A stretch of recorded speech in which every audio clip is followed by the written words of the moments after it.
tudo aquilo que Ele nos concede, em primeiro lugar, fundo de vida, saúde, porta de emprego, a família, e acima de tudo, a oportunidade de buscarmos a Ele, né, igreja? Como diz o salmista, lá no Salmo 63, no verso 3, diz que a graça de Deus é melhor do que a vida. Então, porque para que viver se não for para a presença de Deus, né? Então, o homem sem a presença de Deus é uma vida vã, é como uma folha seca lançada ao vento, sem destino, o vento sopra para onde quer, mas quando nós temos a direção de Deus, nós vamos andar conforme a vontade dele. Hoje, pela misericórdia, é um culto de oração, como já sabemos, mas vamos ouvir um pouco da palavra de Deus. Convido os irmãos a abrir a vossa Bíblia lá no livro de 2 Crônicas, capítulo 7. 2 Crônicas, capítulo 7, em nome de Jesus. Depois de 1 Crônicas, 2 Crônicas, depois de Reis. Se tiver dificuldade aí, o pastor está aí para auxiliar, para todos achar, para que todos nós possamos acompanhar a leitura da palavra do Senhor.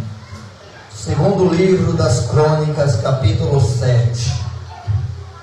Glórias a Deus. Podemos ler em nome de Jesus? Vamos ler, depois irmãos acompanhando conforme forem achando. 2 Crônicas, capítulo 7, versículo 14.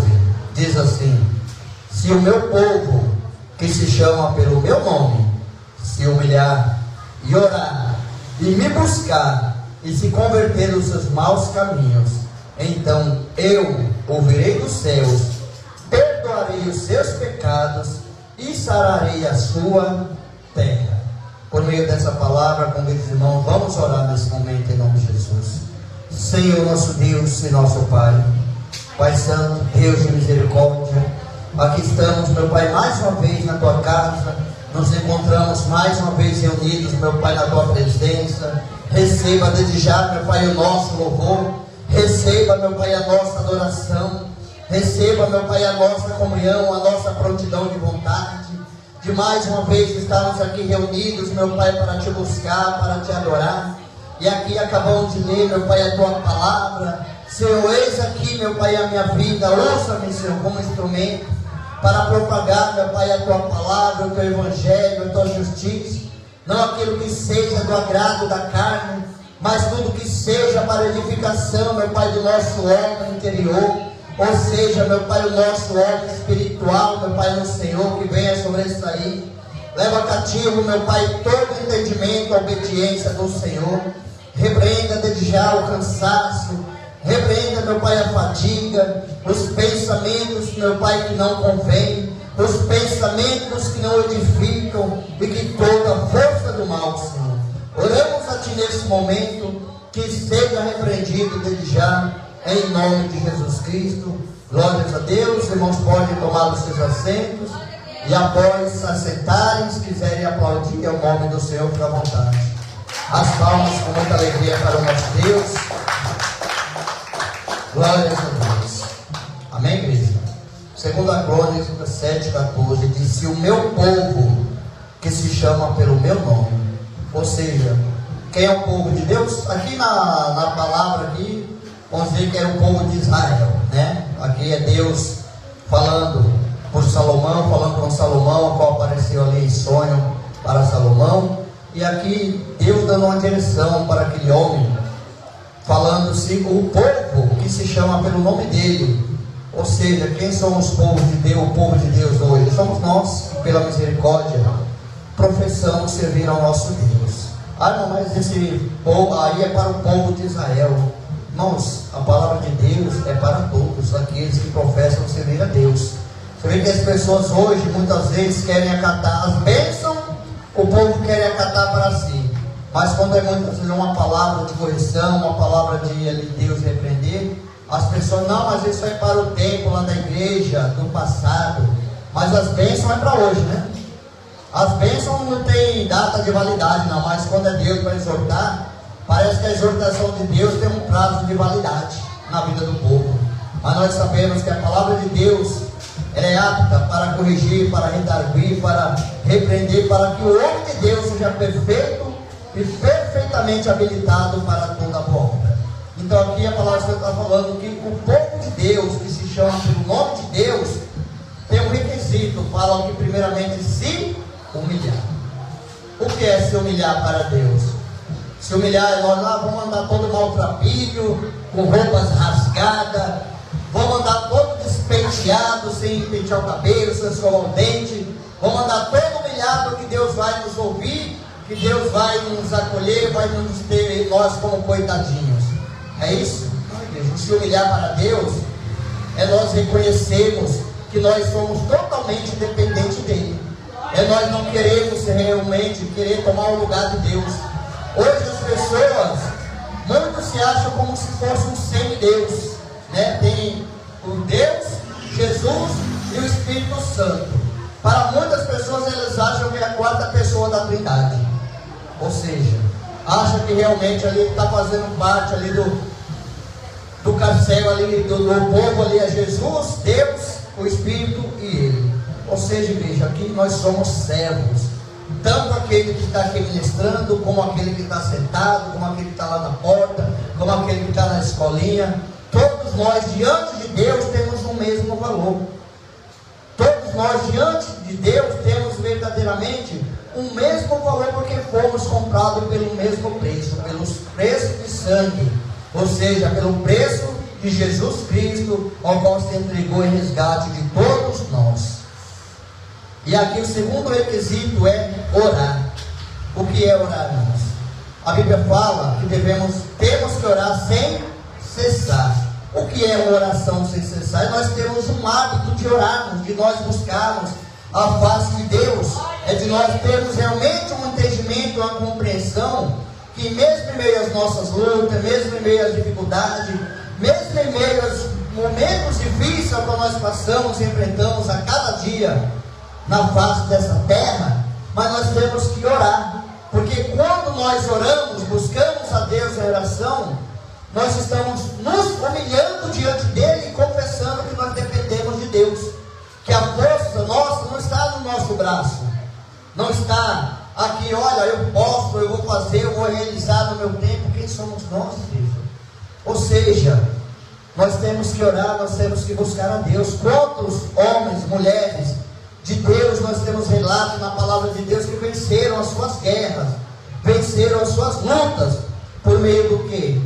Da oração, por meio ali de invocar a Deus.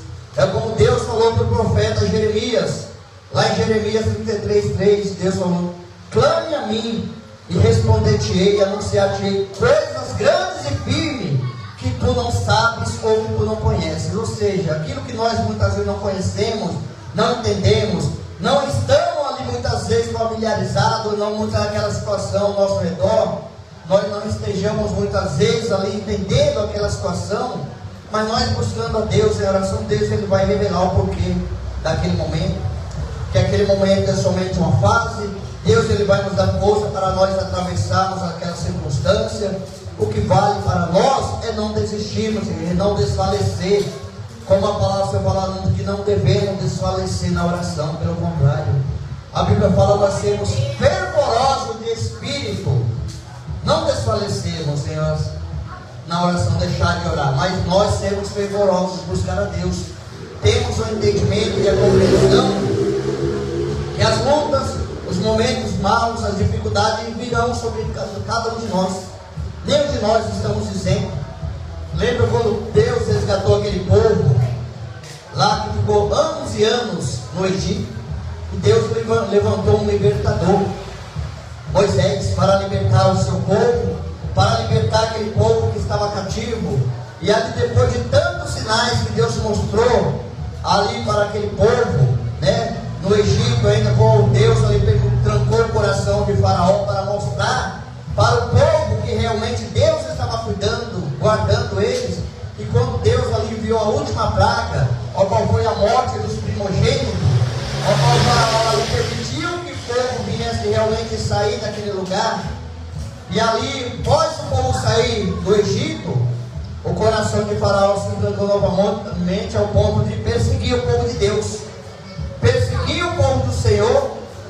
E ali a Bíblia fala que houve um momento que o povo de Israel, ele se deparou na frente deles o mar vermelho, e atrás deles os cavaleiros de Faraó. É como se aquele povo tivesse como encurralado. Ou seja, é como aquele ditado, né? Se correr o bicho pega, se ficar o bicho come. Ou seja, um povo se achou sem alternativa. Mas qual foi a resposta de Deus para Moisés? Moisés, porque clamas a mim? Diga ao povo que marche. Ou seja, como se Deus quisesse falar para Moisés: Moisés, você não viu os meus sinais, Moisés? Você não viu tantos sinais que eu fiz naquele lugar? Porventura eu ia tirar esse meu povo do Egito para trazer até aqui. Será que esse mar vermelho vai ser um obstáculo para mim realizar o que eu tenho que fazer na vida do meu povo? Será que a perseguição de Faraó com seus cavaleiros será um empecilho para que eu venha resgatar o meu povo? Diga ao povo que marche. E a Bíblia fala o quê? Que Moisés tocou no mar e o mar se fez uma parede, de fora para fora, uma parede de um lado, uma parede do outro, uma parede de águas. E a Bíblia fala que o povo passou, atravessou o mar e a terra estava enxuta. Não lambuzou seus pés, não se enlamearam, atravessaram a seco. E a Bíblia fala que tentando isso também os cavaleiros de Faraó. E a Bíblia fala que após eles entrarem ali, o povo chegou ao outro lado e ali as águas fecharam ali e morreram todos afogados. Ou seja, igreja, esse é o Deus ao qual nós servimos. É um Deus que Ele não deixa os seus servos perecerem. É um Deus que não deixa aqueles que creem e confiam nele. Em nenhum momento de dificuldade, Deus Ele não nos abandona. É um louvor antigo que tem assim, que diz assim: tente lembrar aonde foi que Deus te abandonou. É um louvor antigo, mas faz todo o sentido. Se nós voltar a nossa mente, nosso pensamento, meio às nossas lutas, nossa caminhada, até mesmo na luta que nós estamos passando no dia de hoje, vamos voltar ao nosso pensamento e lembra onde foi que Deus nos abandonou. Alguma circunstância que Deus falou: olha, meu servo, isso é impossível para mim, não vou conseguir te ajudar nessa parte. Ou seja, para nós muitas situações são impossíveis, porque nós somos seres humanos, nós somos limitados, mas Deus Ele não é limitado. Todo o poder está nas mãos de Deus. E aqui a palavra do Senhor está dizendo que se o meu povo, que se chama pelo meu nome, se humilhar e orar e me buscar. O que é buscar a Deus?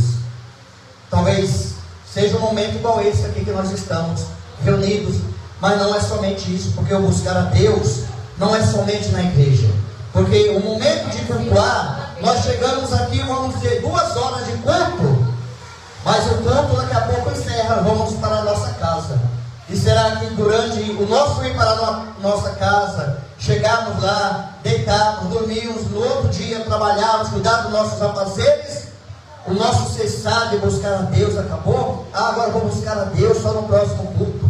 Na quinta-feira, 2 horas de culto, eu vou buscar a Deus. Foi o que o profeta Jeremias falou: buscar-me-eis e me achareis, quando me buscardes de todo o vosso coração.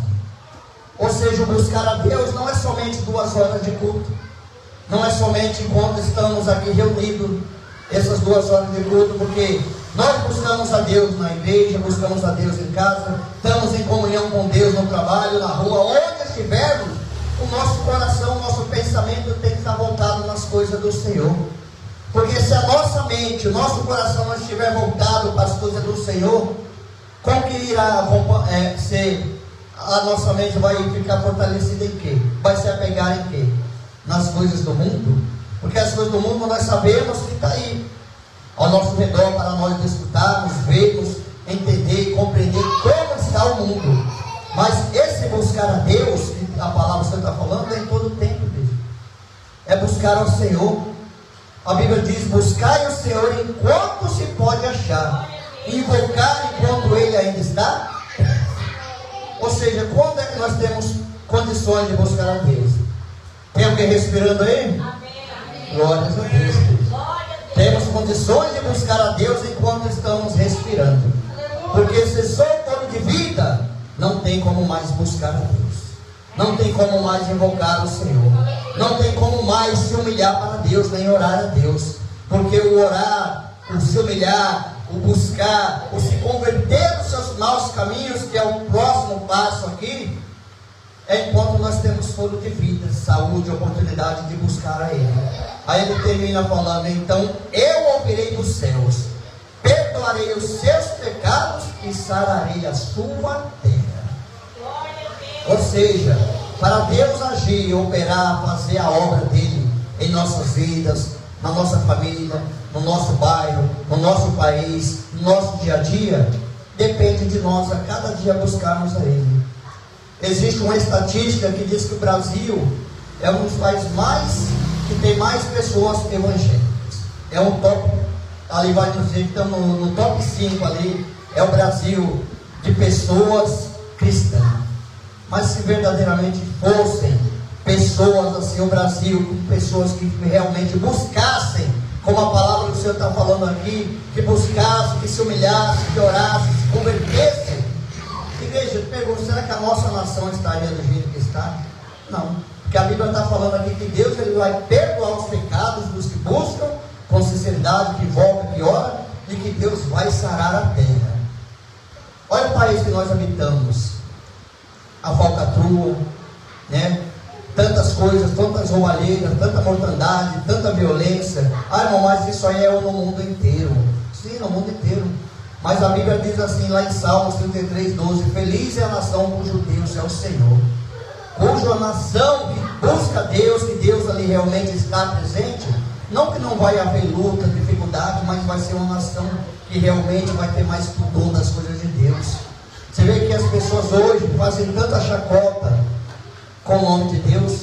Você vê que existe nas redes sociais homens, mulheres que professam, entre aspas, servir a Deus, e tem seus canais ali na internet, fazendo piadinha com as coisas de Deus, fazendo piadinha com as coisas do Senhor, para ganhar curtida, para ganhar ali um like, para ganhar ali ter seguidores. Ou seja, cadê a reverência com Deus? Cadê o buscar a Deus com sinceridade, se humilhar para Deus? Cadê o verdadeiramente ter o Espírito Santo de Deus para convencer eles com que Deus não se brinca? A Bíblia não diz que Deus não deixa se escarnecer. E a Bíblia diz também: ai daquele que cair nas mãos do Deus vivo. Ou seja, ai daquele que realmente brincar com as coisas de Deus, irmãos. Nós não temos que brincar com as coisas do Senhor, porque Deus ele é sério. Uma coisa é nós como homem, eu tirar uma brincadeira sadia com o pastor Kleber, ele tirar comigo, nós somos homens. Mas com Deus ninguém se brinca. Com Deus, as coisas de Deus são sérias. Não temos que levar na forma de brincadeira. Porque a Bíblia fala que todos nós iremos prestar conta de tudo aquilo que nós temos feito por meio do nosso corpo. Ou seja, cada um de nós iremos dar conta diante de Deus aquilo que nós fizemos nessa terra por meio do nosso corpo, dos nossos atos, das nossas atitudes. E aqui a palavra para nós nessa noite é que o povo que se chama pelo nome de Deus, ele tem que se humilhar, ele tem que orar, ele tem que buscar ao Senhor, ele tem que se converter dos seus maus caminhos, para que assim Deus venha ouvir dos céus, perdoar o pecado e sarar a nossa terra. Ou seja, não, mas eu exijo, eu determino. Hoje você vê que é um tal de determino, eu determino a minha bênção, eu determino a minha vitória. Ou seja, quem somos nós para determinar algo da parte de Deus? Nós somos servos. O servo faz o que o Senhor ordena, o servo faz o que o Senhor manda, o servo faz aquilo que realmente é determinado pelo seu Senhor. Ou seja, o que Ele determina para nós é buscarmos a Ele, é nos converter, é nós a cada dia invocar o nome dEle, para que Ele sim Ele venha nos sarar a cada dia, e que nós possamos ter força para buscar a cada dia mais e mais o nosso Deus.